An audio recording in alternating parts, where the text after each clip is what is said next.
du Père et du Fils et du Saint-Esprit, ainsi soit-il. Monsieur le directeur, chers confrères, chers fidèles, très chers frères, je vous remercie du fond du cœur, Monsieur l'abbé Gaud, de me laisser l'occasion de célébrer cette messe de la Saint-Michel, pour qui j'ai une grande dévotion, comme les frères, j'espère. Une nuit de juin 2019, lorsque j'étais dans notre prieuré de la mission au Nigeria, le voisin dans notre rue s'est fait attaquer la nuit. Des bandits sont venus, ils ont tué un des employés, blessé gravement un autre, pour voler l'équivalent de quelques dizaines ou centaines d'euros. Et on a été très étonnés qu'ils ne s'attaquent pas au prieuré, où il y avait des prêtres blancs, donc forcément de l'argent, les quêtes, puisque là-bas on fait la quête tous les jours à la messe, pas que le dimanche, mais tous les jours. Et nous attribuons cette protection toute spéciale à Saint Michel, à qui nous nous étions consacrés quelque temps auparavant, à cause justement des difficultés de sécurité qu'on rencontrait, en particulier dans nos voyages. Et donc Saint Michel est certainement très puissant pour nous protéger contre les attaques du démon et des hommes mauvais. Mais cette protection corporelle, matérielle qu'on lui a attribuée est certainement encore inférieure à la protection des âmes qu'on peut attribuer à Saint Michel. Et c'est certainement pour cela que Monseigneur Lefebvre a voulu mettre les frères sous le patronage de Saint Michel. Ça peut sembler un petit peu étrange au départ, peut-être, pour les fidèles.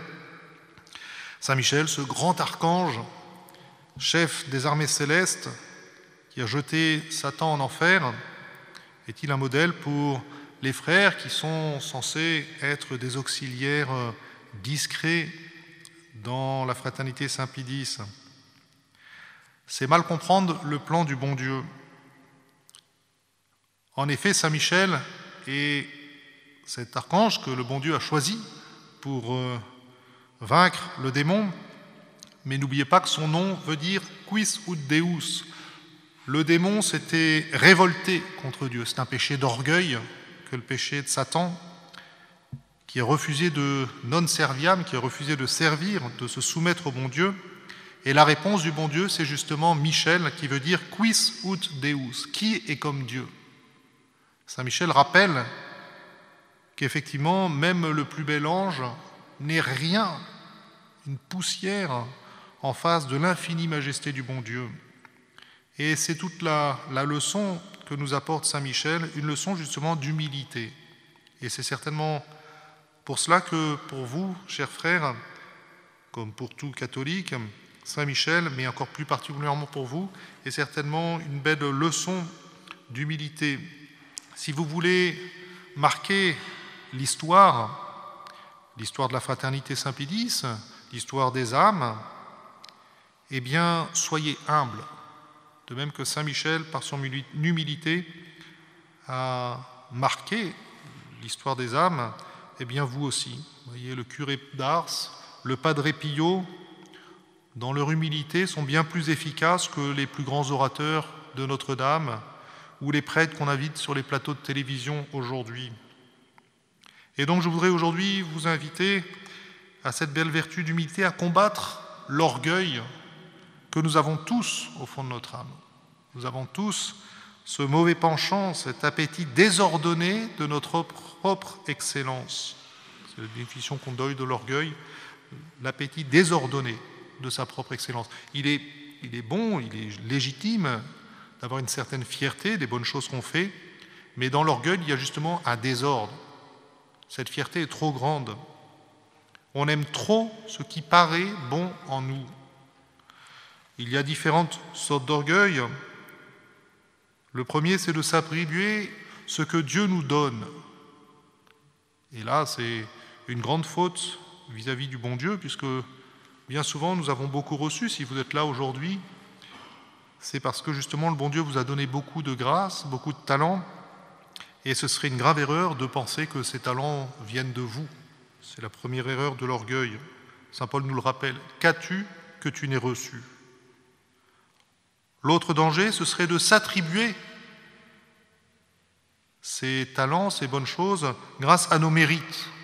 Il est vrai que le bon Dieu récompense nos bonnes actions, c'est vrai, mais n'oublions pas que ces bonnes actions sont d'abord les conséquences de la grâce du bon Dieu dans notre âme. Bien sûr, nous coopérons dans une certaine mesure, et c'est pour ça que ces mérites sont personnels, mais au départ, il a d'abord fallu la grâce du bon Dieu. Et donc même lorsque nous faisons quelque chose de bon, n'oublions pas de l'attribuer, comme la très sainte Vierge dans son Magnificat, à la toute-puissance du bon Dieu. Une autre forme d'orgueil qui revient, que l'on connaît mieux et contre laquelle peut-être on se prémunit plus facilement, c'est la vantardise. Ceux qui ne parlent toujours que d'eux-mêmes, ceux pour qui le monde tourne autour d'eux. Et puis un autre danger, c'est de se singulariser, de se vouloir toujours différent des autres et finalement de mépriser les autres. C'est le reproche que fait notre Seigneur aux pharisiens. Souvenez-vous, ce pharisien et ce publicain qui montent au temple, et le pharisien qui remercie le bon Dieu de ce qu'il a reçu, donc ça pourrait sembler bon, et il dit merci de ne pas être comme les autres. Vous voyez, cet orgueil, ce mépris dans son âme. Donc pour combattre cet orgueil, bien chers frères, eh bien, c'est la vertu d'humilité qui va nous y aider. Parce que vous savez que l'orgueil est à la racine de tout péché. C'est le péché de Satan, c'est le péché d'Adam et Ève, le péché originel, et c'est l'origine aussi de tous nos péchés personnels. Au départ, il y a toujours un petit peu d'orgueil, puisque le péché, c'est justement préférer sa propre volonté à celle du bon Dieu. C'est s'élever contre le bon Dieu. Au point que le péché d'orgueil peut être un péché mortel. On le voit chez certains hommes qui ont un tel amour désordonné d'eux-mêmes qu'ils en viennent à mépriser directement le bon Dieu. Alors certainement, ce n'est pas quelque chose qui vous guette aujourd'hui, mais le péché d'orgueil, le plus souvent, peut être un péché véniel, mais qui justement nous empêche de progresser dans l'amour du bon Dieu. Et c'est pour ça qu'il faut faire tous ces efforts pour se battre contre ce péché. Et donc, je vous disais, c'est l'humilité qui va nous y aider. L'humilité, c'est la vertu qui s'oppose à la vertu d'orgueil. Elle se base sur la connaissance de soi. C'est une grande grâce, chers frères, de se connaître. De se connaître, non pas tel qu'on voudrait qu'on soit, mais de se connaître tel que le bon Dieu nous voit. C'est la grâce qu'on demande dans l'examen de conscience. Cet examen de conscience que j'espère vous faites tous les soirs, où justement vous cherchez à voir ce qui dans votre vie ne plaît pas au bon Dieu et doit être corrigé. Et donc c'est cette connaissance de soi qui nous maintient dans l'humilité.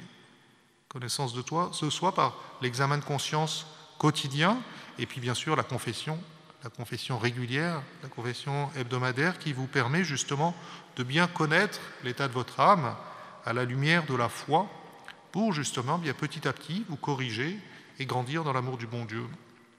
Mais cette connaissance de soi ne suffit pas pour se maintenir dans l'humilité. Il faut se connaître et connaître le bon Dieu. Et c'est de là que naît notre humilité. Cette comparaison entre notre petitesse, le peu que nous sommes, comme nous sommes dépendants, et de comparer avec justement l'infinie majesté du bon Dieu. Monseigneur Lefebvre insistait beaucoup là-dessus dans les conférences qu'il donnait aux séminaristes, disant Dieu est un ens ab... j'ai oublié, c'est pas grave. AC, merci. Et nous sommes des êtres ab alio. Donc le bon Dieu existe par lui-même, et nous existons par un autre. Nous avons reçu l'existence de nos parents, qui eux-mêmes l'ont reçu de leurs parents, et ainsi de suite. Et finalement, c'est toujours le bon Dieu qu'on retrouve à l'origine. Et le bon Dieu est l'existence par lui-même, et tout ce qui existe n'est qu'une participation à cette existence du bon Dieu. Et c'est aussi le message de tous les saints, en particulier à la fin de leur vie. À la fin de leur vie, beaucoup de saints ne font plus que contempler leur néant et l'infinie majesté du bon Dieu. Donc c'est cette comparaison de notre néant avec le bon Dieu qui nous maintient justement dans l'humilité. Et puis bien sûr, vous avez l'exemple de notre Seigneur qui s'est humilié, notre Seigneur comme homme. Vous voyez, dans le lavement des pieds, par exemple, il nous donne ce bel exemple à la fois d'humilité et de charité. La très sainte Vierge Marie, qui au moment où elle apprend qu'elle est désignée pour être la plus magnifique de toutes les créatures du bon Dieu, la mère de Dieu, la mère du Sauveur, se dit la servante du Seigneur. Et l'humilité de la très sainte Vierge à ce moment-là. Et puis bien sûr, plus proche de nous, ayez recours à Monseigneur Lefebvre, notre fondateur, ce héros du XXe siècle qui a sauvé la tradition de l'Église, a toujours vécu dans une grande humilité. Même ses adversaires le reconnaissent. Et lui-même se définissait comme un facteur. Il disait « Je ne suis qu'un facteur, je transmets ce que j'ai reçu ». Alors qu'il a joué ce rôle si important aujourd'hui dans l'Église. Alors vous êtes ses fils, chers frères, les fils de Monseigneur Lefebvre, priez-le. Priez-le de vous donner ce grand amour de l'humilité, qu'elle soit vraiment à la base de tout votre édifice spirituel, pour qu'ensuite toutes les autres vertus puissent, en s'appuyant sur la grâce du bon Dieu, se développer dans votre âme au cours de ces années de vie religieuse. Donc c'est bien assuré de nos prières à cette intention, en cette messe.